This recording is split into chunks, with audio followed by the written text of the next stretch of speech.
ต้นไม้ใหญ่2ต้นอยู่ทางข้างของข้าพเจ้านี้เอิ้นว่าเสินหลางจางตามการเล่าลือกันว่าแมนจูซีเป็นคนปลูกเองตอนเพิ่นอย่างน้อยเดี๋ยวนี้เวลาผ่านไป800กว่าปีแล้วต้นไม้2ต้นนี้มีต้นหนึ่งแห้วเหี่ยงตายไปแล้วและส่วนอีกต้นหนึ่งก็แม่นยังงดงามแข็งแรงอยู่นี่ก็คือกันกับขบวนการสืบทอดวัฒนธรรมจีนที่มีมูลเชื่ออันดีงามปะถิ่มสิ่งที่บ่ดีรักษาสิ่งที่ยอดยิ่งไว้แสดงให้เห็นความมีชีวิตชีวาและชีวิตในยุคใหม่ข้าพเจ้าเป็นกีฬาฝีดันนักจีนวิทยาที่มาจากตุรกีเมื่อนี้ข้าพเจ้าจะไปบ้านเก่าแก่ที่มีประวัติศาสตร์700ปีเพื่อซอกค้นเคล็ดลับการสืบทอดและการประดิษฐ์สร้างด้านวัฒนธรรมจีน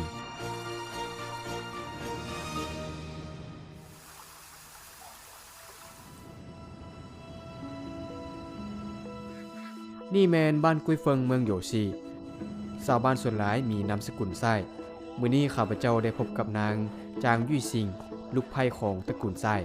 จะให้เราเล่าเรื่องประเพณีและการประดิษฐ์สร้างใหม่ของบ้านกุ้ยเฟิงสู่ฟังขวาที่พวกเขากำลังยืนอยู่นี่แม่นขวาหินที่สำคัญหลายของบ้านกุ้ยเฟิงมันยังมีชื่อเอิ้นอีกชื่อหนึ่งว่าขวาแห่งชีวิตมันมีความหมายว่าฟ้าเป็นรูปมนดินเป็นรูปสี่เหลี่ยมเนาะทานฮู้วัฒนธรรมจีนอีหลีพวกเขามีคำว่าหากปราศจากเชิงหลักเกณฑ์แล้วย่อมบ่อาจเฮ็ดสิ่งใดสำเร็จผลได้จุดประสงค์ก็แม่นเพื่อสอนลูกหลานตระกูลซ้ายต้องเป็นคนยึดถือในหลักเกณฑ์อย่างแท้จริงถือว่าแม่นขวาที่สื่อถึงปรัชญาชีวิตแม่นมันเป็นบ้านที่มีประวัติศาสตร์700กว่าปีแล้วในเวลาสร้างครัวแน่นอนจะต้องพิจารณาหลายด้านมีความรู้อันลึกซึ้งหลายอย่างถ้าทานอยากรู้เกี่ยวกับบ้านเฮายังลึกซึ้งขึ้นอีกก็ต้องไปหอไหว้บรรพบุรุษเชิญไปทางนั้นเลยเจ้าไปเลยเจ้าดีเลย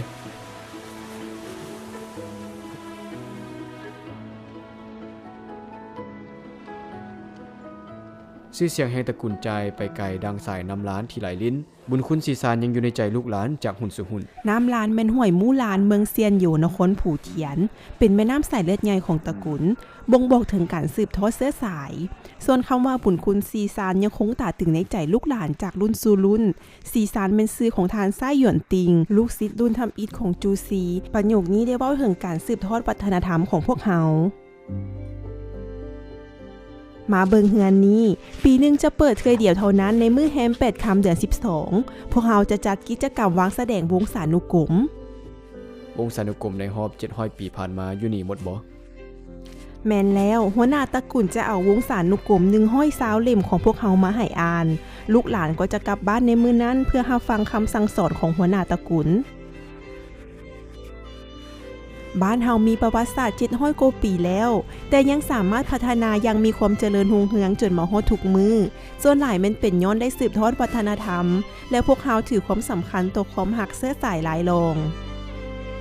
จนมาถึงปัจจุบันบ้านกุ้ยเฟิงยังจัดงานบรรยายเป็นประจำต่อมวลชนโดยบ่เก็บค่าเพื่อสอนคำสั่งสอนของตระกูลจูซี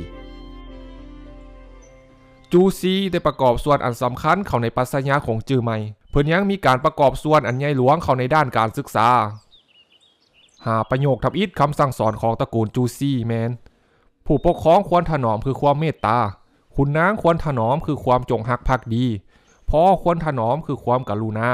ลูกควรถนอมคือความกตัญญูผู้เป็นอ้ายควรถนอมคือความเป็นมิตรฮักแพงถึงว่าคำสั่งสอนของตระกูลจูซีได้ผ่านเวลามา700-800 ปีแล้วก็ตามแต่มันยังมีอิทธิพลหลายในยุคปัจจุบันน้ำตาลมอเด้อน้ำตาลมอเอามาเบิ่งมาซีเบิ่งน้ำตาลมอเอาลองซีเบิ่งดูน้ำตาลมอบ้านเฮาเจ้าขอบใจ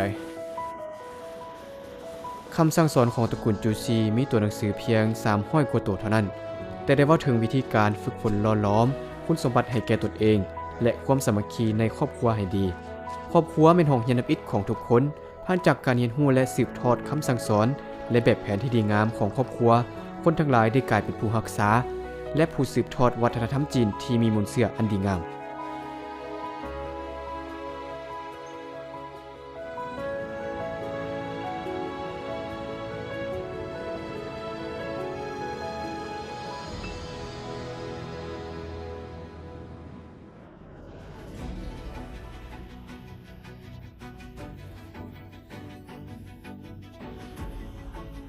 นี่แม่นกิจกรรมประเพณีดังเดิมของบ้านจูซีที่เขตผู้ด้อยแขวงฟูเจียนจากจีน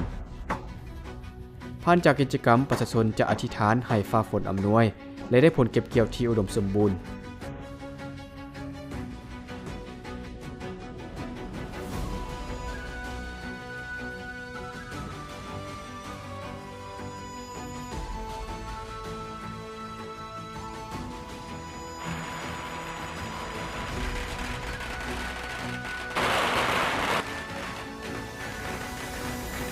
หอไว้บรรพบุรุษแห่งนี้กับบ้านเก่าแก่ที่ทางหลังข้าพเจ้ามีประวัติศาสตร์หลายกว่า600 ปีปัจจุบันศิลปะวัฒนธรรมได้กระตุ้นให้บ้านเก่าแก่นี้ฟื้นชีพคืนปรากฏให้เห็นความดึงดูดใจและความมีชีวิตชีวาอันใหม่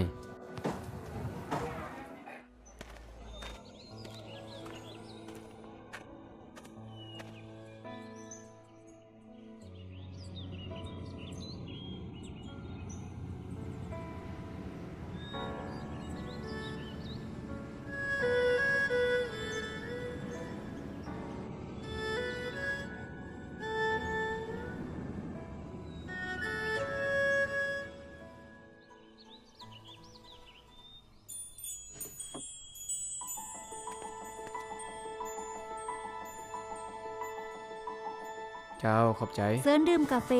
ขอบใจ คาเฟ่นิวลานี่มีประวัติความเป็นมาที่น่าสนใจหลาย บ้านนี้มีประวัติศาสตร์600 กว่าปี ที่เริ่มต้นจากคอกควายนี่ ใน 5-6 ปีผ่านมานี้พวกเฮาได้สุ่มใส่ส่งเสริมศิลปะวัฒนธรรมเพื่อประกอบส่วนเข้าในการพัฒนาชนบท คือดังที่อาจารย์หกได้เว้ามาวังกี้นี้บ่เพียงแต่สมนาธรรมชาติบ้านนาเท่านั้น สิ่งสำคัญกว่านี้แมนอยู่ในบ้านมีเฮือนซานที่เก่าแก่จำนวนหนึ่ง เดี๋ยวนี้อาจจะบ่มีคนอยู่แล้ว และเป้เพนำอีก แต่พวกเฮาแมนผู้เฮ็ดอาชีพละครเวที เมื่อรับตาแล้วก็สามารถจินตนาการได้ถึงแต่ละตัวละครที่อยู่ในแต่ละขอบประตูและปล่องเยี่ยมได้ ภาพแบบนี้แมนพรรณนาด้วยคำเว้าบ่ได้ดอก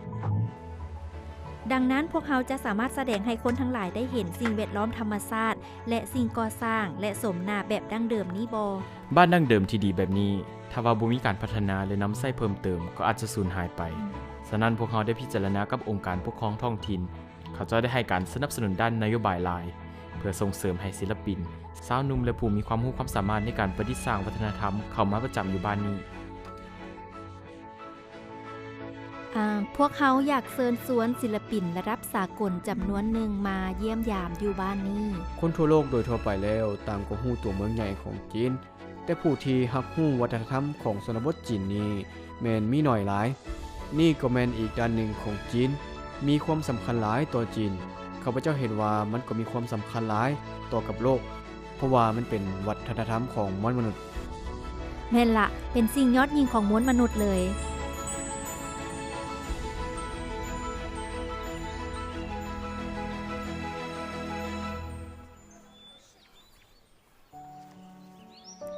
อาคารหลังนี้มันสร้างขึ้นในปี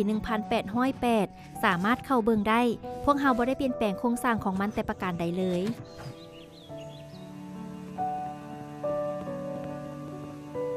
สั้นอาคารที่นี่เด้สนองประโยชน์ในด้านใดแด ที่แห่งนี้แมนมีไว้บริการแก่สาธารณชนเพื่อการยกสูงความรู้ความเข้าใจด้านวัฒนธรรมแก่ประชาชนในเมืองทุกคน สามารถจัดกิจกรรมต่างๆที่เกี่ยวข้องกับวัฒนธรรมจูซี หลักมารยาทและพิธีการแบบดั้งเดิม สถาปัตยกรรมบูฮานและอื่นๆ ผู้ที่สำคัญที่เฮ็ดให้สองผัวเมียทานโฮงเว่ยกับทานนางโจซิงได้เลือกอาศัยอยู่ในบ้านซูจิงก็เป็นทานซิวตาเตอเลขาหน่วยพักบ้านซูจิงคนปัจจุบันในปี 2022 ทานซิวตาเตอก็ได้พบกับสองผัวเมียดังกล่าวที่มาเก็บกับข้อมูลโดยบังเอิญสองฝ่ายก็ตกลงกันทันทีว่าจะเริ่มการร่วมมือทานเลขาตอนนั้นแม่นทานคิดจังไดจึงถือเอาสถาปัตยกรรมบูฮานเป็นใจกลางแห่งการพัฒนา ในซุ้มปีผ่านมาบ้านซุนจิ้งพวกเฮาได้กำโอกาสด้านนโยบายปี 2012 บ้านเฮาได้ถูกประกาศเป็นบ้านดั้งเดิมของจีนและบ้านที่มีชื่อเสียงด้านวัฒนธรรมประวัติศาสตร์อยู่ในบ้านเฮามีกลุ่มสถาปัตยกรรมบูฮานที่เป็นตัวแทนของรูปทรงสิ่งก่อสร้างอยู่ทั่วภาคกลางแขวงฟูเจียนประเทศพวกเฮาได้เอาใจใส่ที่สุดต่อการอนุรักษ์รักษาวัฒนธรรมดั้งเดิมให้เกิดผลประโยชน์คืนใหม่ดังนั้นรัฐบาลกำลังสุ่มใส่เวียกงานอนุรักษ์และปรับปรุงพื้นฐานโครงล่างจำนวนหนึ่งให้ดีขึ้นบ้านเฮามีการเปลี่ยนแปลงเมื่อเทียบไซ3-5 ปีก่อนในระยะพักวันชาติจีนเมื่อบ่ดนมานี้มีนักท่องเที่ยวหลายเท่าใด ชาวบ้านเฮาบ่เคยคิดถึงเลยว่า อยู่ในบ้านเฮาจะมีรถติดตลอดมื้อในระยะพักวันศาสตร์จีนแต่ละมื้อมีนักท่องเที่ยว 2-3,000 คนเข้ามาเที่ยวบ้านเฮาส่วนหลายเป็นสาวหนุ่มจากสิ่งนี้สามารถเห็นได้ว่าบ้านเฮามีอนาคตที่ดีขึ้นเรื่อยๆ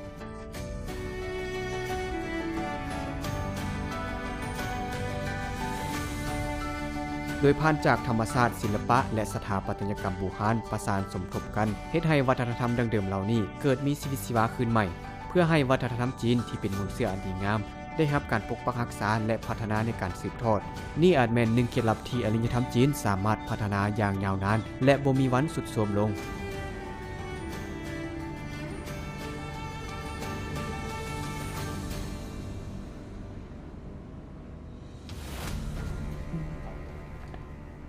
ห้องหอยมนุษย์บูหานว่านโฉยเยียนแม่นทำในยุคหินเก่าที่ถูกค้นพบก่อนหมู่อยู่ภาคใต้ของจีนห้องหอยแห่งนี้กวามเอาถ้ำหลายบอน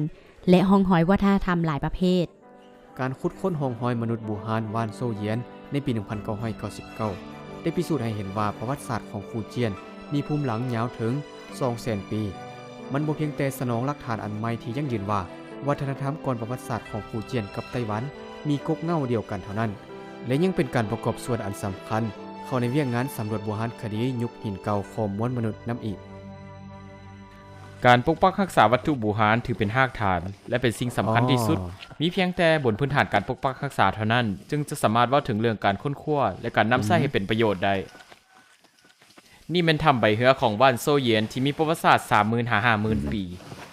ว้าวเทคนิคทุบตีด้วยเครื่องแหลมคมที่ถูกค้นพบในการสำรวจบูฮานคดีอยู่ไต้หวันนั้นตามความเป็นจริงแมนมีแหล่งกำเนิดจากแขวงฟูเจียนนี่แมนพื้นปูด้วยหินที่มนุษย์สร้างขึ้นเมื่อ 30,000-50,000 ปีก่อนเป็นหนึ่งในเหตุผลสำคัญที่สุดที่พวกเขาต้องปกปักรักษาห้องหอยว่านโซเยียนเพราะมันคือผลงานสุดมหัศจรรย์ของมนุษย์ดึกดำบรรพ์ที่พบเห็นได้ยากที่สุดในโลกฉะนั้นแล้วพ่อจึงว่าตัวหนังสือทำอิฐหน้าทำอิฐหมวดทำอิฐและภาคทำอิฐของประวัติศาสตร์ของการตกแต่งภายในและประวัติศาสตร์ของสถาปัตยกรรมจีนควรเขียนเริ่มจากว่านโซเยียนอีกด้านหนึ่งพวกเขาต้องขอบใจเป็นพิเศษต่อท่านประธานสีจิ้งผิงเพื่อนได้ให้คำชี้นำสำคัญในวันที่1 มังกรปี 2000ซึ่งเป็นพื้นฐานในการสร้างนโยบายการปกปักรักษาว่านโซเยียนโดยรวมเพื่อนเป็นผู้ตัดสินขั้นสุดท้ายแหล่งกำเนิดอารยธรรมมนุษย์บูฮานฟูเจียนเมื่อ 200,000 ปีก่อนแห่งนี้ในซุ้มปี 1990 เคยเป็นเขตขุดค้นบ่อแห่ของบริษัทซานกลางฟูเจียนอยู่ที่นี่การปกปักรักษามรดกทางธรรมชาติกับการพัฒนาเศรษฐกิจเคยเกิดมีข้อขัดแย้งกันอย่างรุนแรงเฉพาะแต่ภูว่านโซเยียนแห่งเดียวเท่านั้นก็มีห้องหอยประวัติศาสตร์ที่กวมถึงระยะต้นกลางและท้ายของยุคหินเก่าห้องหอยนี่ถูกพบอยู่เขตขุดค้นบ่อแห่ของบริษัทซางกลางปัจจุบันหายังรักษาเส้นทางเข้าสู่บ่อแห่นั้นอยู่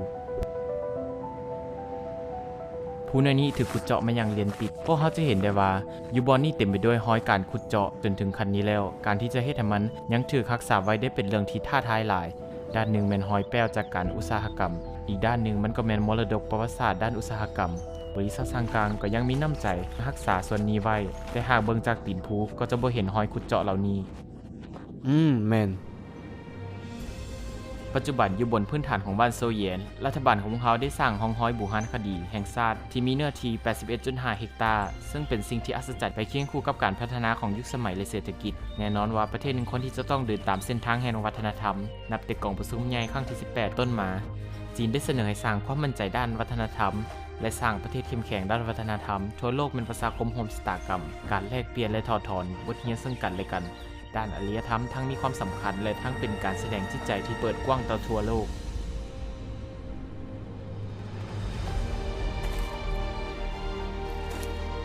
ผ่านมาจีนสามารถรักษาสมดุลระหว่างการปกปักรักษามรดกวัฒนธรรมกับการพัฒนาได้เป็นอย่างดี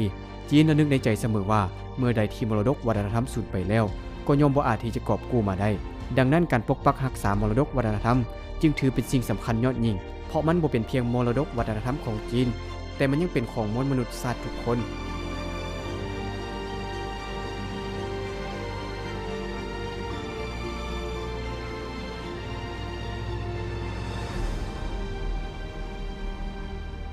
ในตอนท้ายของการเยี่ยมยามนครซานหมิงครั้งนี้ข้าพเจ้าได้เข้าร่วมกองประชุมเวทีปรึกษาหารือที่สัมมนาเรื่องวัฒนธรรมจูซีโดยได้ร่วมกับนักปรัชญายุคปัจจุบันที่มีชื่อเสียงของจีน2ท่านได้หารือเรื่องความมีชีวิตชีวา ของวัฒนธรรมจีนในการหันเปลี่ยนและการพัฒนาอย่างมีการประดิษฐ์สร้าง